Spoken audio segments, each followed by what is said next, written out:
Catch me if you can, because I'm heading off to the newest Spielberg movie. You're watching Golden Ticket Reviews of Bridge of Spies.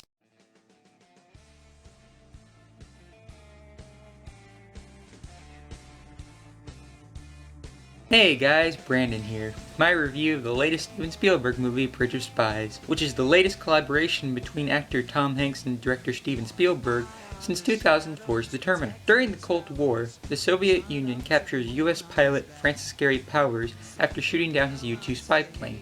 Sentenced to 10 years in prison, Powers' only hope was New York lawyer James Donovan, played by Tom Hanks, recruited by a CIA operative to negotiate his release. Donovan boards a plane to Berlin, hoping to win the young man's freedom through a prisoner exchange.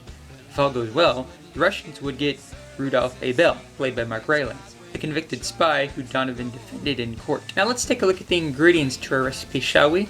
You have the Academy Award-winning director of Schindler's List, the Academy Award-winning actor of Forrest Gump in Philadelphia, and a brilliant script by the Coen brothers of Big Lebowski and upcoming Hail Caesar fame, and also add to that an amazing ensemble of cinematic brilliance helmed by the fact that these men are bringing to light an important part of American history, the exchanging of so-called Soviet spy Rudolph Abel and pilot Francis Gary Powers by James P. Donovan during the Cold War of the 1960s. Now, this is quite a big risk for Spielberg to take on yet another historical part of the war generation after his last film, Lincoln, which told an even bigger story of one of history's greatest presidents. You'd think he'd move on to another form of film or another action or fantasy picture, but he chose to tell another part of real history, and I really admire that. And I must say that it is a risk that was certainly worth taking, as this movie is yet another feather in the cap of Spielberg's great filmography record. Now, where do I begin? First of all, I love the friendship between Abel and Donovan, both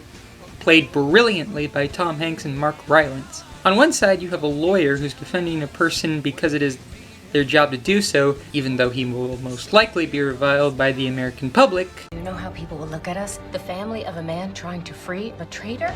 Everyone deserves a defense. Every person matters. And on another side, you have a humble man who is not even scared of what might happen next to him, despite the charges against him. How did we do?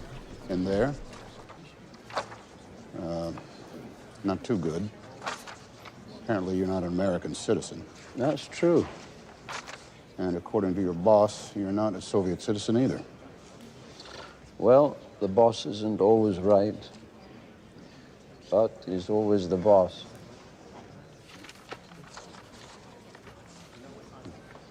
Do you never worry? Would it help? This is the main crux of the movie. A man dealing with the American justice system all his career and now having to see the light of how the other half lives and how the other half thinks and feels. He gets to see how dealing with other people's cultures makes him rethink his own brand of constitutional justice.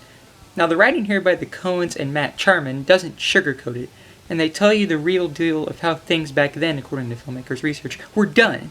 They go to show you how difficult it can be to cause change in the world of judicial and constitutional rights, and that if one person can have the gumption to say, we need to do it this way because it is the right thing, then maybe that one person can cause change for his field and for the rest of his country or any other country he encounters. Now that's what makes this movie so brilliant.